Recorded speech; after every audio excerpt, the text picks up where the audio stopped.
నాకు ఆ దేవుడిని చూస్తే అప్పుడప్పుడు జాలేస్తా ఉంటది. ఎందుకంటే మనందరం ఎక్కువగా బ్లేమ్ చేసేది ఆయన్నే గదా! అవసరమైనప్పుడు కోరికల కోసం తలుచుకుంటూ ఉంటాం. కోరికలు తీరలేదనుకో, నేను నిన్ను నమ్మను అంటాం. ఆయనేమన్నా లాయరా? మనం అడిగిన ప్రతిసారి ప్రూఫ్‌లు చూపియడానికి. సినిమాల్లో గూడా దూషిస్తూ, దేవుడిని మాటలంటూ హీరోయిన్‌లు, హీరోలు పాటలు పాడతారు. సినిమా లాస్ట్‌లో ఆ పాట అయ్యే టైంకి దేవుడొచ్చి నేనున్నానురా బాబు అని చెప్పి ఆయన ప్రూవ్ చేసుకోవాలి. అప్పుడు మనం మళ్ళీ దండం పెట్టుకొని ఓహ్! వావ్! అంటాం. ఏందిది?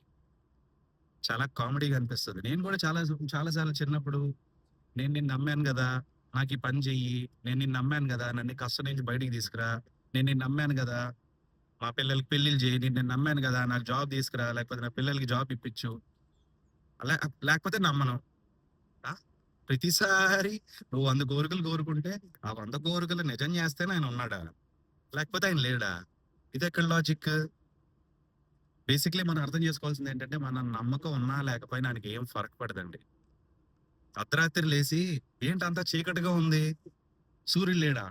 సూర్యుడు ఉంటే వెంటనే రమ్మని చెప్పు. ఉంటేనే నమ్ముతా అంటే ఎందుకొస్తాడాయన?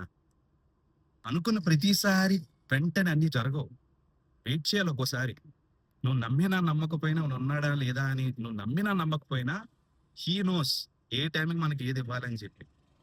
అనుకున్న వెంటనే జరిగితేనే దేవుడున్నాడు. లేకపోతే జరగదు అనుకోవడం మూర్ఖత్వం.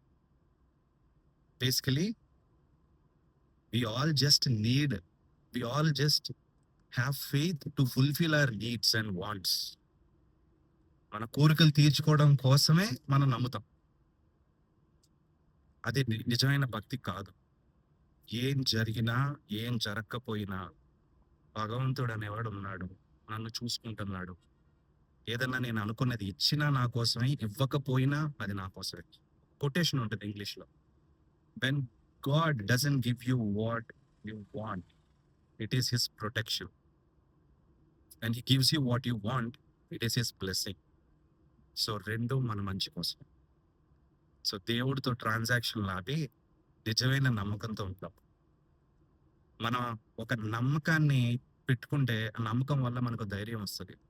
మన ధైర్యంగా ఉన్నప్పుడే మనకొక ప్రశాంతత వస్తది. మనం ప్రశాంతంగా ఉన్నప్పుడే మనం హ్యాపీగా ఉంటాం. సో, బేసికల్లీ మనం హ్యాపీగా ఉండడానికి మనం నమ్మకం ఉండాలి తప్ప, మనకి నమ్మకం ఉన్నా లేకపోయినా దేవుడికి ఏం ఫరక్ పడదు. గుర్తుపెట్టుకోండి.